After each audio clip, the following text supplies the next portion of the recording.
Tu veux passer du stade je débute à je maîtrise dans ta pratique du fitness, rendre tes achats clés qui seront du coup je l'espère après cet épisode plus matures, plus autonomes et qui te permettent de t'entraîner intelligemment sur la durée. Reste ici, tu vas découvrir tout ça aujourd'hui.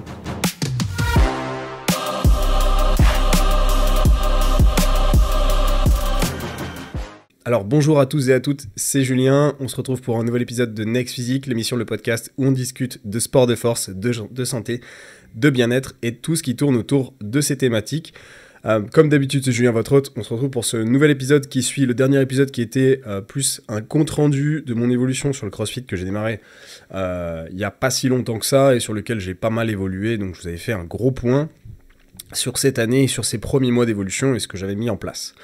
Aujourd'hui, on rediscute de sujets information et on va faire le point sur les achats fitness qui sont plus matures. Alors, pourquoi j'ai voulu faire exactement cet intitulé et cette mise en place? Parce que je voulais travailler avec vous plus des équipements qui, oui, sont utiles, mais qui surtout sont utiles sur la durée et qui vont rester utiles. Pas un achat qui est utile une seule fois et après on n'en fera pas grand-chose. Par exemple, je trouve que un achat utile une fois et pas forcément utile dans la durée, le DXA Scan. Voilà, on n'en reparlera pas aujourd'hui parce que le DXA Scan on le fait une fois. Le but du DXA Scan c'est d'avoir son scanner, de connaître sa masse maigre, sa masse osseuse, sa masse graisseuse exacte. C'est vraiment un scanner qui est fiable et c'est d'ailleurs un des seuls moyens d'avoir un bon taux de fiabilité là-dessus. Et le truc c'est qu'en vrai on va le savoir une fois. C'est intéressant, je trouve, dans certaines situations particulièrement, pour se rendre compte des choses. Admettons, on a fait une sèche et on aimerait savoir si maintenant, oui, on est plutôt sec ou pas, pour les gens qui sont plutôt skinny fat, ou pour les gens qui ont besoin de se rendre compte des choses avec les données en face. J'ai par exemple suivi des personnes qui avaient voulu faire des DXA scans, et en fait, ça leur a fait un déclic, par exemple l'anorexie. Et en fait, ne se rendaient pas compte tant qu'elles n'avaient pas les chiffres devant elles. Et du coup, ça, en vrai, on le sait, on l'utilise une fois, après, on n'en fait plus rien, quoi. Et ça coûte très cher. Enfin, ça coûte très cher. Maintenant, aujourd'hui, c'est relatif, il y a beaucoup de choses qui coûtent cher, mais un DXA Scan, bon voilà, on est au moins à 80, 100 € pour les moins chers, et souvent, c'est plutôt 120, 150 de nos jours. Donc, voilà. Donc, sans plus attendre, aujourd'hui, on va plutôt discuter de ces achats-là. Comme d'habitude, en début d'épisode, j'en profite pour lire le dernier commentaire qui a été posté, et qui, du coup, me permet aussi de vous remercier par la même occasion.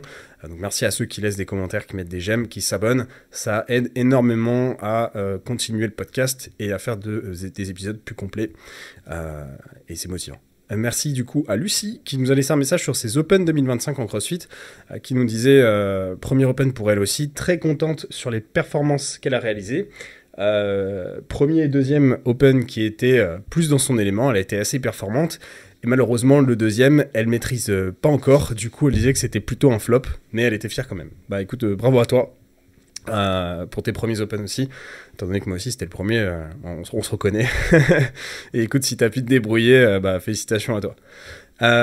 Bien, et comme d'habitude si vous laissez des commentaires etc, j'y réponds toujours. Pas toujours dans la minute, mais j'y réponds toujours en tout cas, et je vous les poste sur les plateformes en question. Alors sur cet épisode du jour, on va voir 5 parties et on va utiliser une tier list. Pour ceux qui connaissent pas le principe de la tier list, ça va de C, S tiers à D tiers, et en gros, le classement est que plus on est en haut de la liste, plus on est sur des éléments qui ont une bonne valeur, qui vont être, pour S tiers en vrai, qui vont être incroyables, super utiles dans le temps, matures. Et D, ça va être des équipements ou des choses qu'on achète en fitness qui, pour moi, sont à un peu zappés dans le niveau de maturité, qui peuvent être utiles, mais qui, franchement, ne le sont pas tant que ça, en tout cas, à l'instant et dans la durée. L'idée, c'est aussi de faire des achats qui durent, parce que la maturité, globalement, c'est ça. C'est ce qu'on dit à peu près quand on a 30 ans et tout. On achète son lave-vaisselle, on achète sa literie, son frigo, des choses comme ça. Et c'est des achats, l'aspirateur et tout. Voilà, c'est ce qu'on achète dans une maison. Mais dans le fitness, qu'est-ce qu'on achète du coup ? Donc, sans plus attendre, on va faire ces 5 parties. On va avoir une première partie qui sera sur l'entraînement, une deuxième partie qui sera surtout sur la récupération, une troisième partie sur la nutrition, une quatrième sur tout ce qui est connaissance, apprentissage, et cinquième partie qui sera plutôt sur des détails. Donc, on va commencer par l'entraînement. Et donc pour l'entraînement, on va d'abord regarder les équipements de mesure de la performance, c'est-à-dire comment on peut mesurer avec plutôt fiabilité ces évolutions. J'avais déjà fait un podcast sur les mesures qui est toujours d'actualité, je le mettrai en lien ici pour YouTube, mais c'était un podcast sur les mesures et sur la balance, et donc je le trouve voilà, très efficace pour vous puissiez comprendre le sujet et comment utiliser les mesures et l'évolution et bien l'analyser surtout. Et donc en soi, on va forcément regarder ça. On va regarder aussi d'autres éléments qui permettent de mesurer la performance. Le premier qui est dans la liste à trier, c'est la montre connectée. Alors, la montre connectée, je trouve que c'est très utile. Alors nous, on parle surtout sport de force ici sur Next Physique, donc je vais surtout me concentrer là-dessus, crossfit, muscu, powerlifting, etc. Je trouve que c'est pas hyper utile, mais c'est quand même utile, parce que dans le crossfit, forcément, il y a du domaine de cardio, et donc là, du coup, ça peut stater sur un niveau A. Le truc, c'est que les autres sports font descendre la note, donc je noterai plutôt B. Et en fait, pense que je vais garder B. Pourquoi ? Parce que je trouve qu'il y a des dérives à l'utilisation de la montre connectée. En fait, déjà, je trouve que c'est super cher pour ce que c'est. Au final, on n'utilise pas beaucoup d'indicateurs à l'intérieur. Est-ce qu'on a vraiment besoin d'une montre connectée ?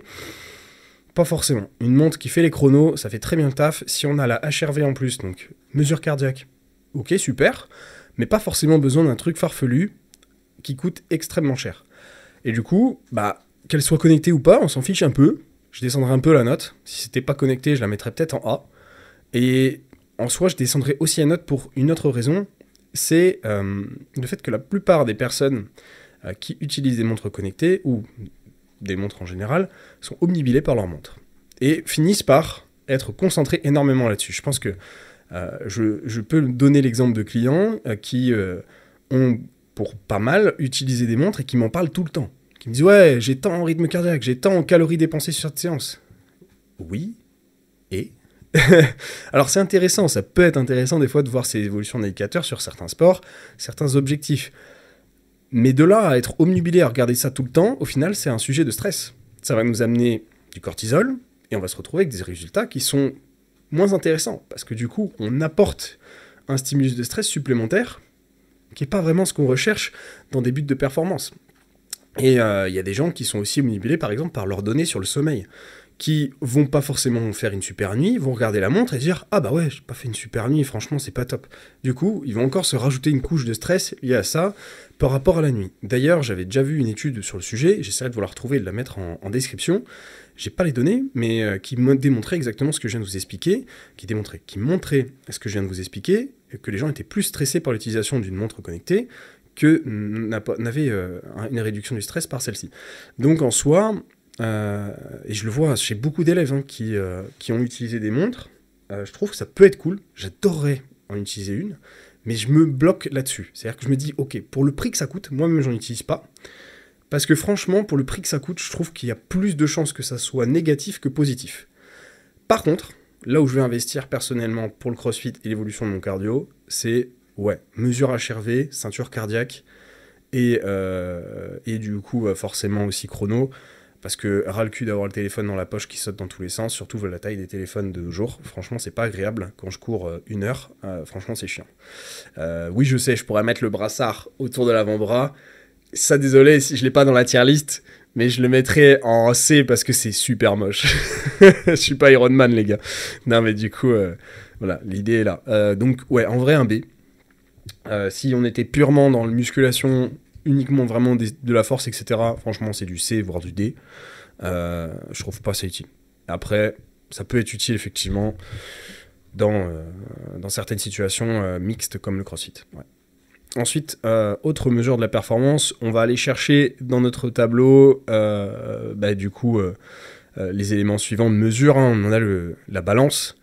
La balance, du coup, pour se peser, elle est utile, mais pas forcément toujours fiable.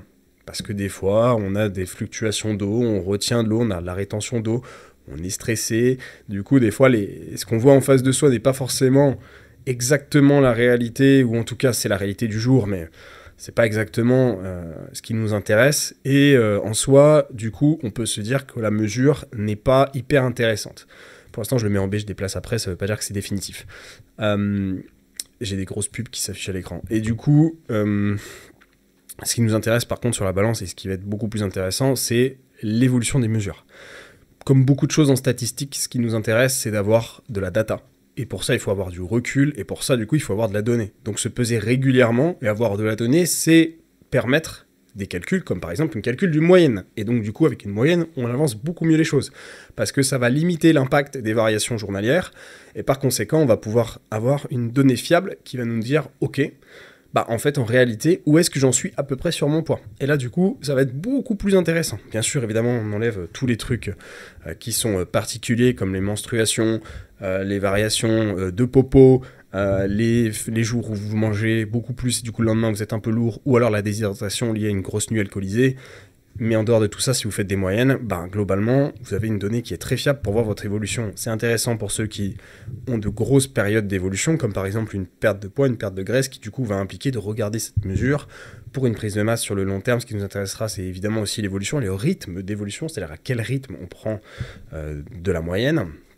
Et donc en soi, c'est pour moi, je dirais pas du S tier parce que bon, il y en a pour qui ils s'en fichent un peu dans leur pratique au quotidien. Je dirais pas en A non plus parce que en vrai, si on veut une pratique qui est optimisée, il la faut la balance en fait. Donc pour moi, c'est du S tier. C'est pas obligatoire de se peser.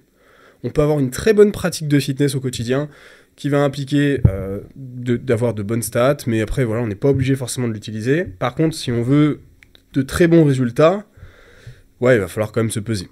Donc, je le mettrai en S tier, effectivement. On peut avoir de très bons résultats sans, je dis pas le contraire. Mais ce que je veux dire surtout, c'est que c'est un très bon indicateur d'évolution. C'est pas un indicateur de résultat à l'instant T, mais plus un indicateur très intéressant à suivre sur son évolution. Ensuite, on a les mesures, centimètres de couture. Bon, pas forcément besoin d'un truc farfelu, vous pouvez acheter des clips, ça se trouve sur Amazon qui permettent de clipser et d'avoir une mesure un peu plus fiable et surtout sans trop se casser la tête. Mais du coup, le centimètre de couture, pour moi, c'est comme la balance, c'est S tier, c'est super utile. Ça permet de voir son évolution. Est-ce que c'est obligatoire? Non, encore une fois, on peut avoir de très bons résultats sans. Mais ça permet de voir où on en est dans ses pertes de graisse, prise de muscle, etc. Donc je trouve ça aussi très utile sur le long terme. Ça demande du temps pour voir de vraies évolutions dessus. Si on regarde ça de jour en jour, ça sert à rien. Et c'est plutôt de semaine en mois où ça va être intéressant de regarder l'évolution des mesures. Encore une fois, je vous réfère au podcast sur les mesures qui était fait pour ça. Et donc voilà, au niveau des indicateurs, des équipements que je trouve assez intéressants pour mesurer la performance et que je classe par la même occasion. Ensuite, au niveau de ces outils, l'idée est surtout d'avoir une optimisation, une réflexion sur sa pratique et que ça ne soit pas du hasard. Voilà. Ensuite, au niveau des autres équipements d'entraînement, on va retrouver la chaussure. Alors la chaussure ici, la Metcon pour l'occasion, mais je voulais pas montrer particulièrement ce modèle-là de chaussure. Ce que je veux dire par là, c'est une chaussure de fitness. C'est une chaussure qui va apporter un appui talon qui est plutôt stable, avoir une semelle qui est rigide, pas une semelle souple. On va pas s'entraîner en musculation, en sport de force avec des running, s'il vous plaît, et on va avoir un bon appui au sol. Il y a d'autres chaussures qui font ça, mais l'idée, c'est globalement, ça soit une chaussure de ce style, qui vous permettent d'avoir un bon appui au sol. On va éviter de se flinguer les genoux. Pour moi, ça c'est S tier. Franchement, je trouve que c'est indispensable. Voilà, sinon, il va y avoir des soucis. Donc, ça c'est indispensable. Une bonne chaussure, un bon appui au sol, c'est mature. Ne pas s'entraîner en Nike Air, s'entraîner avec une bulle sous le talon et tout là, non, faites pas ça. S'il vous plaît, sinon après vous allez vous arrêter pour une blessure et ça sera dommage. Niveau entraînement, ensuite, c'est les gants de musculation. Bon, écoutez-moi, je suis désolé, c'est vraiment ignoble. Je crois que j'en ai utilisé au départ. Mais en vrai, je sais plus pourquoi j'en mettais. Je crois que si, c'est parce que je m'entraînais dans la forêt. Je suis Tarzan à la base. Mais en fait, j'avais pas de ça, j'avais pas l'argent. Et donc, je m'entraînais comme je pouvais à dos. Du coup, ça faisait quand même du bien, parce qu'il y a des arbres et tout, ça fait mal. Mais en vrai, soyons honnêtes, pour de nos jours où les salles de sport sont plus à 100 € le mois, parce que moi c'était quasiment ça à l'époque. Ah, je suis vieux les gars. Le gant de muscu c'est toujours moche. Est-ce que c'est mature d'avoir des mains sans décal et tout? Ouais, je veux pas dire mes mains elles sont pas belles. Hein. Bah en vrai je fais pas assez attention. Je fais un minimum attention on va dire en les râpant, en enlevant les cales, mais franchement ouais. Est-ce qu'on peut classer ça comme mature? Là c'est à vous de voter aussi en commentaire, mais perso le gant de muscu je le mets... Franchement, c'est pas nécessaire. Hein. Je le mets en C. Je le mets pas en D parce que je peux comprendre le fait d'avoir de belles mains, tout ça, de bien présenter. Dans certains métiers, avoir une bonne poignée de main, ça peut être important. Je trouve que ça peut impressionner une petite main de travailleur là. Pourquoi pas? Mais ouais, je la classe en C moi.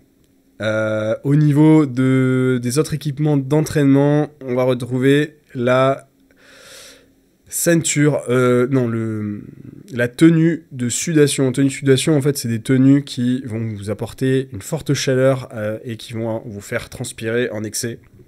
L'idée étant de perdre un maximum d'eau. Ça, je le classe en D. Faut pas abuser, les gars. C'est pas du tout comme ça qu'on obtient des résultats. Alors, ça peut être intéressant dans des sports type combat où il faut aller chercher un poids en question pour une scène et donc du coup, il va falloir perdre un max d'eau d'un coup, ça peut être intéressant, mais sinon, globalement, je trouve que c'est dangereux même. L'idée n'étant pas de perdre l'hydratation, l'idée étant de perdre du gras à la base, c'est pas comme ça que ça marche. C'est un déficit calorique, c'est la nutrition à la base, c'est d'avoir moins de calories que nécessaire pour se maintenir. Vraiment, c'est les piliers de la perte de graisse, la perte de poids, c'est pas la perte d'eau.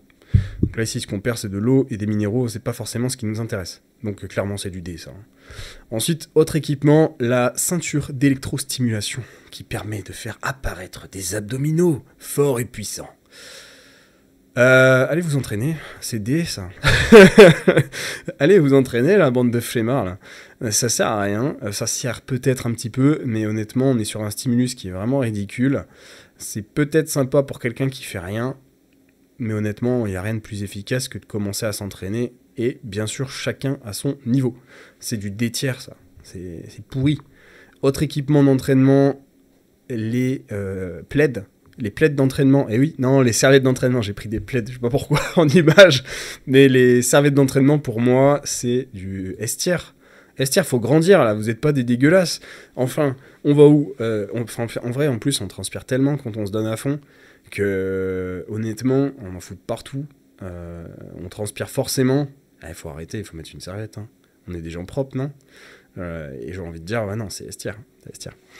Les sangles de tirage qui vous permettent soit de tirer une barre plus lourde ou un équipement en question, ou d'incrémenter à l'intérieur de la sangle, c'est-à-dire je prends ma sangle, je la place et je mets un poids au bout de cette sangle pour aller chercher peut-être des résultats supplémentaires sur ma surcharge progressive, c'est-à-dire l'augmentation de mes charges, de mes capacités à l'entraînement. S-tiers, les gars. S-tiers, ça c'est un must-have, les sangles de tirage.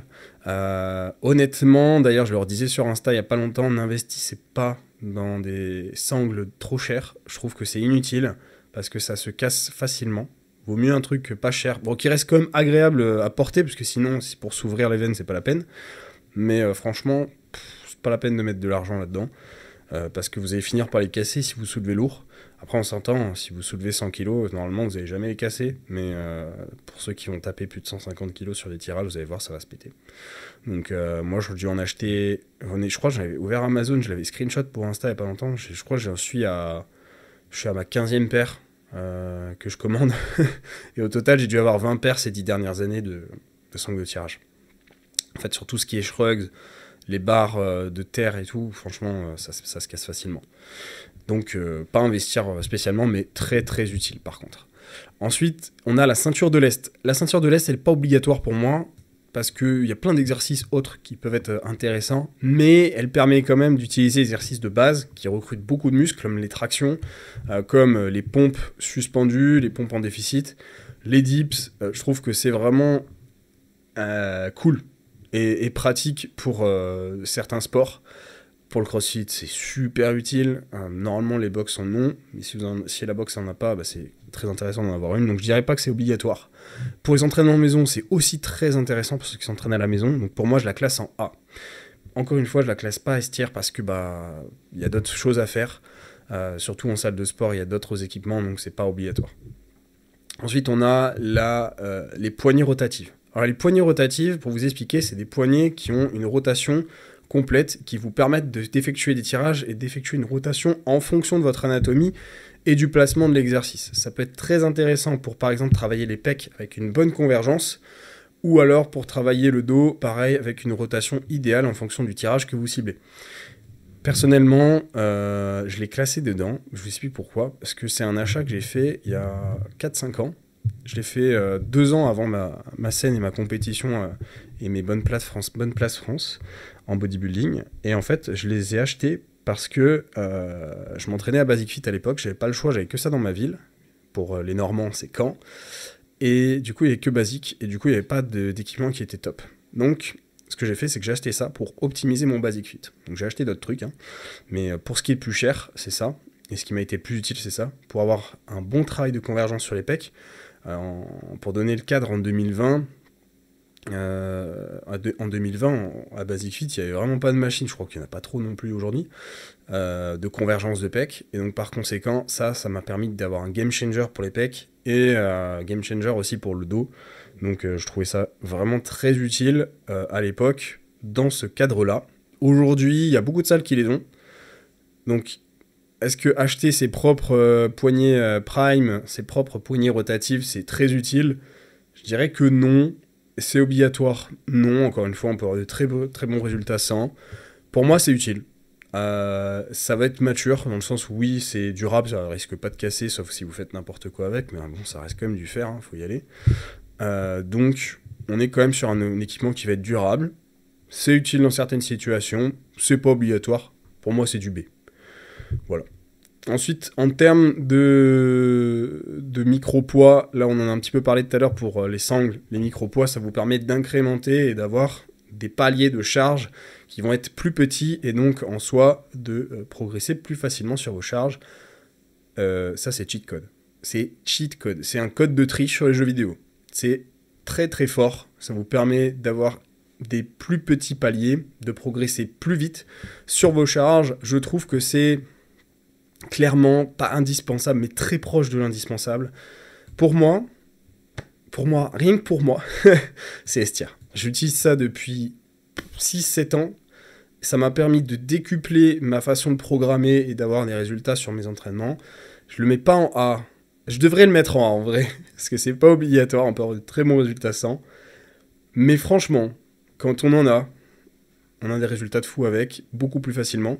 Ça nous évite de sauter des charges beaucoup trop grosses, et du coup, ça permet de mettre les paliers qui vont vous permettre d'aller plus facilement accéder au palier suivant de charge. Franchement, c'est très très bien. Et encore aujourd'hui, je les utilise, même si je cherche plus particulièrement forcément des fois des augmentations. Ça me permet d'être précis, c'est intéressant pour l'haltéro, pour aller chercher des pourcentages, c'est intéressant en power aussi, et maintenant il y a beaucoup de salles qui sont équipées là-dessus, en power, en crossfit, et qui ont des micro-poids effectivement pour ça, pour ce que je viens de citer. Ça commence à pas mal arriver en France, et du coup, c'est cool. Donc ouais, c'est du S-tier quand même. Surtout pour ceux qui s'entraînent à la maison, je trouve que c'est génial, et que c'est un super équipement à obtenir pour la maison. Ensuite, on a le gym pin. Alors le gym pin, pour vous expliquer, c'est une tige qui remplace la tige de la machine. C'est une longue tige où vous pouvez rajouter vos poids dessus, dont les micro-poids que je viens de citer. Alors le gym pin, du coup, il vient forcément après les micro-poids, parce que si vous n'avez pas les poids qui vous permettent d'avoir des intermédiaires, il n'y a aucun intérêt. L'intérêt, c'est de le caler sur une machine sur laquelle soit vous avez largement les capacités de faire le maximum de poids de la machine, et du coup, par conséquent, vous allez pouvoir mettre un petit peu plus lourd, ou alors ça va vous permettre de mettre des incréments de poids qui sont entre les deux piles. Admettons, une pile, elle augmente de 5 kg en 5 kg, vous allez mettre la tige, et vous allez pouvoir progresser, du coup, avec les micro-poids, et passer le palier du 5 kg supplémentaire plus facilement. Donc, c'est assez utile. Est-ce que c'est obligatoire? Non, parce que des fois, il y a des machines qui sont cool et qui vont vous permettre de bien incrémenter sans forcément utiliser ça. Donc pour moi, ça peut être utile. C'est pas obligatoire. C'est du situationnel, je dirais. Donc pour moi, c'est plus du A ou du B. Ça vient pas au niveau du S-tier, parce que si on n'a pas les micro-poids, je vois que pour moi, c'est moins intéressant. Donc pour moi, c'est du A ou du B. Donc ça dépend vraiment de la situation. Si vous avez vraiment des poulies ou des machines chez vous où les sauts de poids sont importants, c'est du A. Si par contre, vous avez des sauts de poids qui sont un petit peu moins importants, bah écoutez, du coup, vous pouvez vous débrouiller sans. Voilà. Maintenant, ça dépend de chacun. Si vous êtes très fort, vous commencez à être un sacré bébé, il y a des machines, vous allez les maxer, vous allez faire la charge au maximum, c'est du A. Donc en fait, ouais, ça dépend. Pour moi, je le mets en B. Je suis obligé de classer en fonction de tout le monde ici, mais ça peut être du A. Pour ma situation personnelle, c'est du A. Ensuite, au niveau de l'entraînement, je vais mettre les écouteurs. Alors, les écouteurs, toute catégorie, on va dire, mais surtout ces écouteurs-là, je les trouve vraiment trop stylés. Pour un point, c'est que ces écouteurs qui se placent autour de l'oreille, déjà, ils tombent pas. Franchement, il faut y aller pour les faire tomber. C'est super pour ceux qui ont des sports un peu hybrides, course à pied, inclus, etc., crossfit, où ça bouge beaucoup. Mais personnellement, aussi avec les soulevés-terre et compagnie, souvent les intra-auriculaires, les AirPods et tout, moi ça se casse. Hein. J'arrive pas à les faire tenir. Après, j'ai une oreille peut-être un peu particulière, mais, mais du coup, je trouve ça très très cool. Bon, ceci étant, on est juste sur écouteurs parce que j'ai pas pris d'autres photos. Pour moi, écouteurs, c'est estière. Hein. C'est même pas une question de maturité. Tout. On a besoin d'écouteurs. Non, en vrai, il y en a qui s'entraînent dans le silence et ils s'entraînent très bien sans. Mais on a quand même un bon facteur motivation lorsqu'on a un son dans les oreilles. Quand même. Donc pour moi, c'est du vestiaire. Et c'est même pas une question de maturité. Ensuite, on va retrouver les équipements techniques, les vêtements techniques. Pour moi, les vêtements techniques, on est sur des vêtements qui sont techniques, durables, de très bonne qualité. Et je trouve qu'on a d'ailleurs un problème sur le marché pour trouver de bons vêtements techniques. Je trouve que c'est pas encore trop ça. Il y a beaucoup trop d'équipements fast fashion qui, du coup, sont pas forcément de super qualité. Par exemple, en ce moment, je suis en train de regarder pour des shorts de compression. Honnêtement, j'ai du mal à trouver du choix, à la fois en termes de look et à la fois en termes de qualité. Et surtout des stocks. Du coup, bon, pas facile. Ceci étant, je trouve que c'est extrêmement utile et mature. Parce qu'on est sur des vêtements que je classe comme durables, techniques durables. Donc, ouais, super intéressant. Short de compression pour éviter les frottements, tout ça. Ouais, c'est très très bien. Est-ce que c'est obligatoire? Non. Du coup, on est obligé de le mettre en A. Ensuite, en autre équipement, là, ici, je vais plutôt classer tout ce qui est vêtements, mode, fitness, un peu fast fashion, on va pas se mentir. C'est un équipement qui est un peu flashy, un peu stylé. Il y a un joli look, il y a une catégorie qui est sortie. Je suis le premier à pêcher là-dessus et à acheter des fois des trucs comme ça. Assez souvent quand même. J'aime bien. Mais en vrai, c'est pas mature. Je me mets une gifle à moi-même. C'est pas mature parce que c'est pas des équipements que vous allez forcément utiliser longtemps. C'est pas des vêtements que vous allez utiliser longtemps parce que la mode, elle va passer. Alors que, je sais pas, un truc noir, un truc gris, ça va pas se démoder en vrai. Vous allez toujours le mettre. Ça, souvent, au bout d'un moment, on va plus le mettre. Le coloris, il sera plus à la mode. Ça va être un peu dépassé. Du coup, en vrai, j'ai envie de dire, c'est pas mature. C'est intéressant, moi je trouve que c'est motivant d'avoir des vêtements dans lesquels on se sent bien. Moi ça me motive. Mais honnêtement, c'est pas mature. C'est de l'argent qui se dépense et des fois c'est pas de la bonne qualité. Et ça du coup, ça réduit encore plus. Perso, je me suis quand même mis la barrière depuis un an, 2 ans à peu près, où maintenant les achats que je fais sont forcément de bonne qualité. J'arrive à peu près à cibler maintenant et savoir en avance si ce vêtement va être bon ou pas.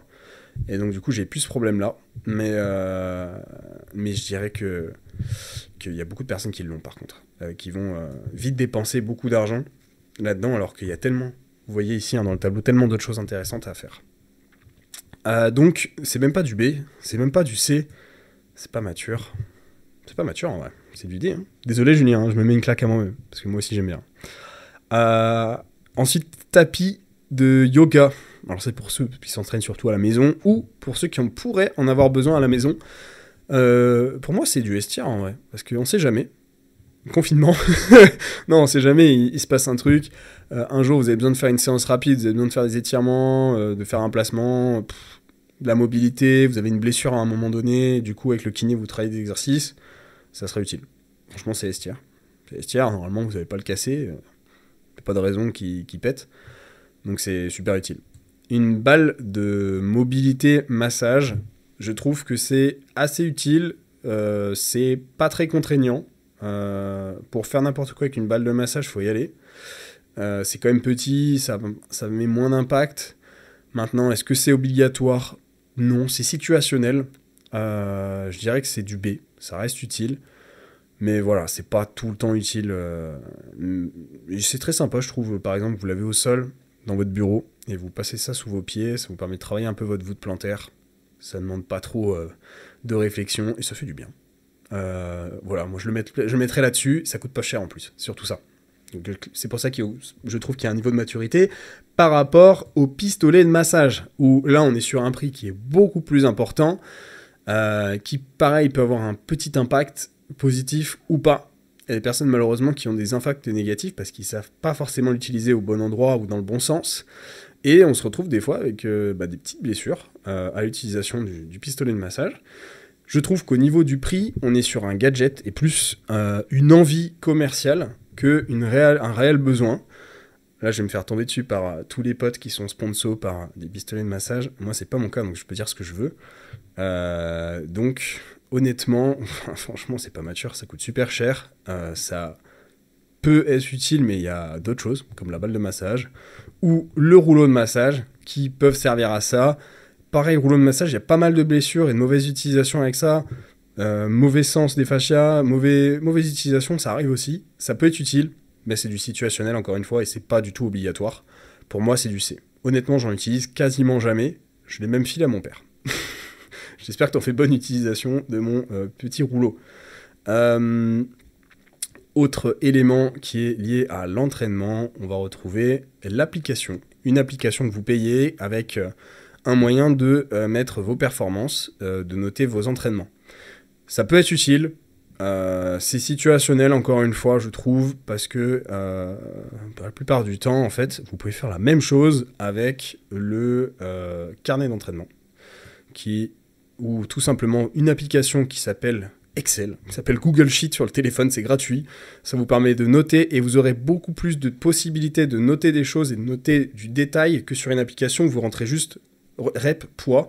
Souvent, il n'y a pas assez de moyens de détailler, de dire chaque série ce que vous faites. Personnellement, je trouve que on n'est pas au point. Et surtout, en fait, payer pour ça, je vois pas l'intérêt. Vous pouvez faire un très très bon travail en notant vos performances, vos entraînements, c'est du estière. Parce que noter ses entraînements, noter son évolution, c'est le meilleur moyen de progresser. Hein. Si vous notez pas ce que vous faites, ça va être très dur de programmer la suite, si vous faites votre programme vous-même.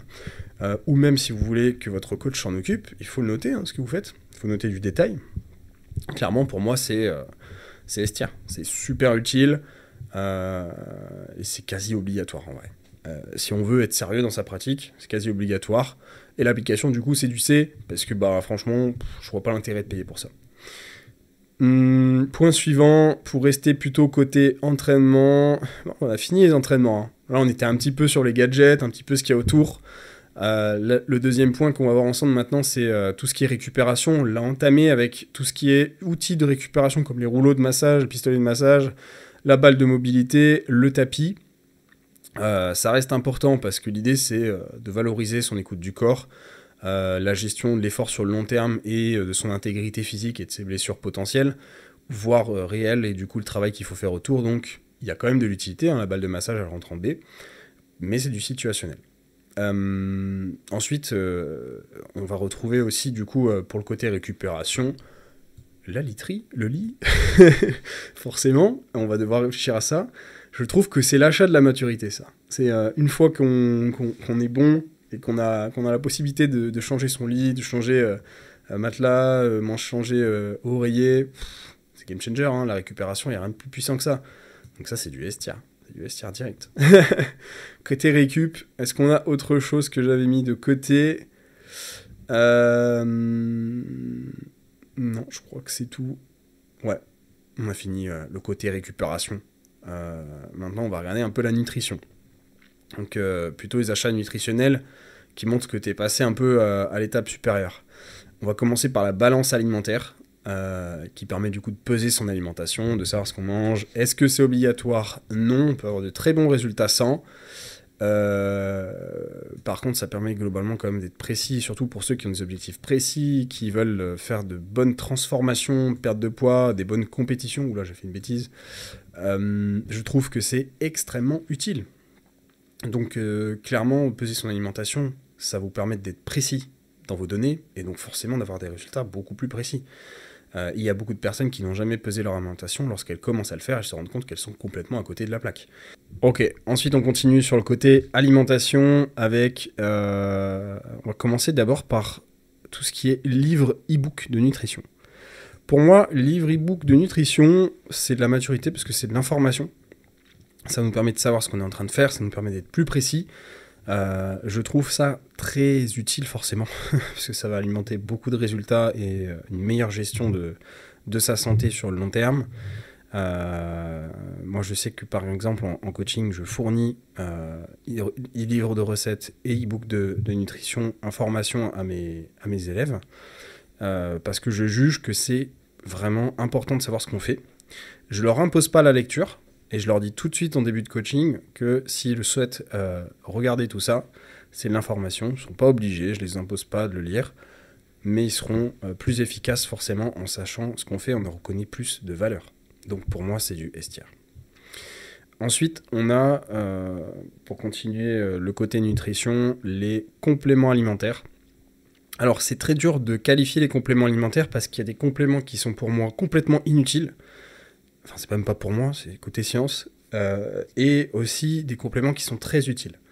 On a vraiment un quatuor qui sort du lot, c'est créatine, vitamine D3 si on ne fait pas bronzette, on n'a pas d'exposition de sa peau au soleil, le zinc, le magnésium. Ça, c'est le kit de base. Et ça, c'est du S-tier. Le truc, c'est qu'on va rajouter là-dedans des trucs genre brûleur de graisse, ça sert à rien. On a des trucs complètement à l'ouest, BCAA, qui sont très souvent inutiles, sauf cas particulier. Et ça réduit considérablement la note.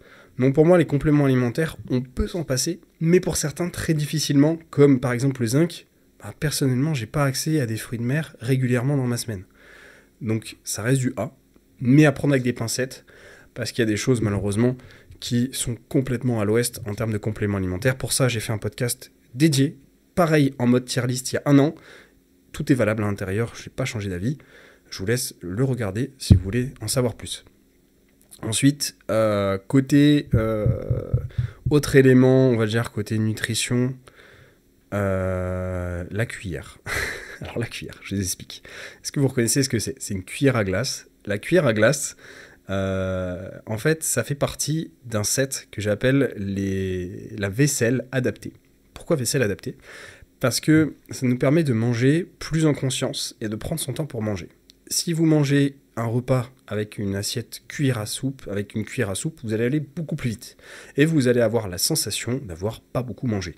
Alors que si vous mangez avec une plus petite cuillère, vous aurez la sensation d'avoir plus mangé, d'avoir pris plus le temps de manger, en tout cas, d'avoir du coup le temps de bien mastiquer ce que vous avez en bouche, et du coup d'être un petit peu plus rassasié, en tout cas côté mental. Et du coup, ça rentre aussi avec la catégorie vaisselle adaptée. Si vous mangez dans une assiette super grande pour un plus petit truc, vous allez avoir l'impression d'avoir rien du tout dans votre assiette. Donc, avoir des assiettes qui sont adaptées en taille, qui sont plus petites, et des cuillères à glace, par exemple, ou des cuillères en tout cas, plutôt que de manger à la cuillère à soupe, c'est beaucoup plus efficace en termes de gestion. Moi, par exemple, en voyage, vous avez déjà raconté ce truc, j'emmène toujours une cuillère à glace dans mon sac à dos qui me sert pour mes repas. J'adore manger avec la cuillère à glace aussi, faut pas se mentir, et qui fait le tour du monde avec moi. Une cuillère, elle a fait le tour du monde. Pour moi, c'est pas obligatoire, c'est pas de la maturité, c'est de l'utilité. Je le mets en A. Ensuite, autre élément côté nutrition, on va retrouver les édulcorants. Alors les édulcorants, je les place ici. Pourquoi ? Parce que ça reste très utile. J'ai fait déjà des podcasts sur le sujet. Les édulcorants, aujourd'hui, de tout ce qu'on sait, pour que ça soit dangereux, il faut vraiment pousser le bouchon très loin. Et humainement, c'est impossible. C'est-à-dire que les quantités à absorber pour qu'il y ait potentiellement des effets qui soient pas bons sont astronomiques et reposent en kilos. Personne ne peut consommer des quantités aussi énormes d'édulcorants, tout simplement parce que c'est dégueulasse. Je ne sais pas si vous avez déjà essayé de prendre ne serait-ce que quelques grains de sucralose pure en bouche, vous allez perdre vos papilles pendant quelques jours. C'est trop puissant. C'est-à-dire qu'en fait, ce qu'on a, par exemple, dans des édulcorants liquides, c'est dilué en très grosse quantité. Donc, en soi, c'est très utile. Ça vous permet de manger moins de calories, de manger sans sucre. C'est beaucoup plus adapté pour manger correctement. Et je trouve que ça, c'est de la maturité. Ça nous évite de faire n'importe quoi. Ça nous permet de manger mieux. Et du coup, ouais, c'est très utile. Donc pour moi, les édulcorants, c'est du S tiers. C'est extrêmement utile. On n'a aucune étude qui vient démontrer le contraire. Ou alors, je vous laisse le citer en commentaire et je serai très heureux d'aller débattre là-dessus. Mais aujourd'hui, les édulcorants, c'est safe. Sauf si on a une quantité qui est astronomique et inatteignable humainement. J'ai déjà acheté du sucralose pur. Je peux vous dire que le sachet ne sert à rien. J'ai 100 grammes à la maison depuis peut-être 10 ans. Je serais mieux de le jeter d'ailleurs. Je ne peux même pas le consommer. C'est beaucoup trop puissant. C'est impossible à consommer. En plus, si tu mets un petit grain de plus, c'est même pas des grammes, hein, tu mets un petit grain de plus de sucralose, ton repas il est immangeable. Et c'est immangeable, c'est trop puissant. Donc il y a ça. Alors, je réduirai un petit peu la note pour les soucis digestifs. Il y a des gens qui ne digèrent pas certains édulcorants et qui peuvent se retrouver avec des passages express aux toilettes. Donc c'est du A. Ensuite, on a au lit. J'étais obligé. En ce moment, c'est dans la sauce. Et donc, du coup, il fallait qu'on en discute. Alors, est-ce que énergisant comme ça, je trouve ça utile ? Franchement, non. Vous avez déjà mon avis sur la caféine. J'ai un gros problème d'addiction à la caféine moi-même. J'ai déjà fait un gros podcast sur le sujet, sur la caféine. J'ai fait tout le tour de la science de ce qu'on sait sur le sujet. Malheureusement, c'est pas beau. Donc, ça, pour moi, c'est du D. C'est pas mature. Ça coûte cher. C'est de l'argent dépensé. C'est de l'argent dépensé, ça coûte cher, je suis le premier à en consommer, et je suis le premier à avoir un problème là-dessus. Et je n'hésite pas à me dire que c'est pas bien. Je vais pas vous conseiller d'en prendre, et je vous conseille de ne jamais commencer, parce que c'est addictif. Donc en fait, après, c'est très dur d'arrêter. C'est un goût de reviens-y, et surtout, on a un appel mental, sinon on a des maux de tête lorsqu'on essaie d'arrêter, et pour certains, beaucoup plus que d'autres. Et du coup, c'est quand même compliqué. Et ça apporte rien. Sur le terrain, ça peut avoir des effets pour la performance, mais ça reste pas foufou. Enfin, je vous réfère encore une fois au podcast que j'ai fait sur le sujet. C'est pas fou. Il y a plus d'effets négatifs à la consommation de produits du style que, malheureusement, d'effets positifs. Donc, pour moi, l'effet positif, c'est principalement du bien. On est heureux d'en prendre, c'est pas mauvais. Il faut le dire, il faut que ça soit bon à la base. Il faut que ça soit acheté. Le truc, c'est que derrière, il y a des problèmes à la consommation régulière. Donc, je peux pas dire que c'est mature. Je suis pas mature là-dessus. J'ai deux problèmes. J'ai les vêtements, vous avez vu, et ça. Je suis pas mature. Merde, fais chier. C'est bien. Au moins, je sais ce que je dois faire après ce podcast. C'est pour moi, en fait. Je suis une tier list pour moi. Je fais un bilan sur ma vie, en fait. Donc, ensuite, on va retrouver côté nutrition... Écoutez, je crois qu'on a fait le tour en nutrition. Après, c'est de la connaissance et de l'apprentissage. On va commencer avec les magazines. Les magazines fitness, c'est du détiers, ça sert à rien. C'est très très daté. Je trouve que c'est même bizarre. Il y a certains points étranges à l'intérieur. Honnêtement, on est sur de la surface, quoi. Enfin, je vois pas l'intérêt. C'est la même chose que de scroller sur TikTok. Bon, des fois, ça sert à rien. Donc, j'ai envie de dire, c'est du détiers, c'est pas mature. Autre point que j'avais zappé, c'est les crèmes amincissantes. Vous en doutez, c'est du détiers, ça sert à rien. Comme je l'ai dit tout à l'heure, il n'y a rien de plus efficace que le déficit calorique. Il n'y a que ça qui marche d'ailleurs. Évidemment, une crème que vous allez mettre sur votre ventre ne va pas vous faire apparaître des abdos et réduire votre graisse. Ensuite, on va retrouver en connaissance, apprentissage. On va rester dans le papier, la lecture avec les livres de musculation, comme par exemple les méthodes de Lavier. Malheureusement, ça commence à mal vieillir. Il y a des points qui vont jamais changer. Honnêtement, je doute qu'il y a un changement là-dessus. Il y a des trucs qui sont très utiles. Ça reste bien, c'est un peu les bases. C'est pas si cher que ça, finalement, un livre, par rapport à certaines formations aujourd'hui où ça peut coûter un peu cher. J'ai envie de dire, c'est quand même pas mal. Mais il y a beaucoup de points qui sont, aujourd'hui, malheureusement, trop datés. Donc c'est du B. C'est bien, mais pas obligatoire. Ça reste quand même de la maturité, parce que l'information, ça reste utile. Je trouve qu'en nutrition, on est quand même beaucoup plus proche de la réalité qu'en musculation, où les choses ont pas mal bougé, on bouge pas mal. Donc ouais, c'est du A, B. Je peux quand même pas le mettre en B, ça serait un scandale. Je suis obligé de le mettre en A. Ensuite, en termes d'autres informations, on a les formations en ligne, ou tout ce qui va être du coup formation plutôt qualifiée, professionnalisme ou grosses informations, donc comme par exemple Bayesian, qui forcément un coût beaucoup plus important qu'un livre sur Internet, mais en termes de qualité d'information et d'actualité, c'est ça aussi l'avantage d'Internet, c'est que du coup on peut actualiser les données, en tout cas je l'espère, et du coup on se retrouve avec des choses qui sont beaucoup plus ouvertes sur l'évolution de la science. Pour moi ça c'est du S tier, si j'ai mis la nutrition là-haut, je suis obligé de mettre ça en S tier. Bayesian France je l'ai fait, et je ne peux que recommander à des gens qui souhaitent en faire leur métier, je trouve ça exceptionnellement bien. Et beaucoup plus intéressant que des formations en présentiel. Ensuite, on va se retrouver avec le coaching en ligne. Ah ouais, je suis obligé de me mettre dedans, hein, c'est mon métier. Alors, c'est du S tier et il n'y a pas de discussion, voilà. Non, je rigole. Non, en vrai, le coaching en ligne, bon, bah, évidemment, si je fais ce métier, c'est parce que j'en reconnais la valeur. Je le vois sur les élèves que je suis et que je reposte leurs commentaires sur Insta, etc. Les gens sont quand même très contents. J'ai un taux de rotation, ça peut être intéressant de le dire, qui est d'à peu près 1 an à 1 an et demi avant qu'une personne parte. Donc c'est que les gens sont plutôt contents et veulent rester.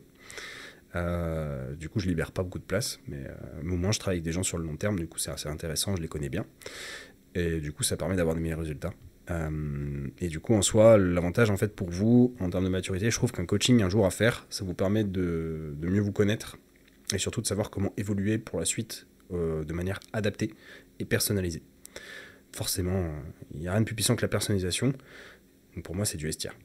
Par rapport à acheter des vêtements fancy, on va pas se mentir, acheter des accessoires, l'information ça va toujours passer en S tier par rapport au reste, hein. Je suis désolé, l'information c'est plus puissant, et si je fais un podcast c'est pas pour rien.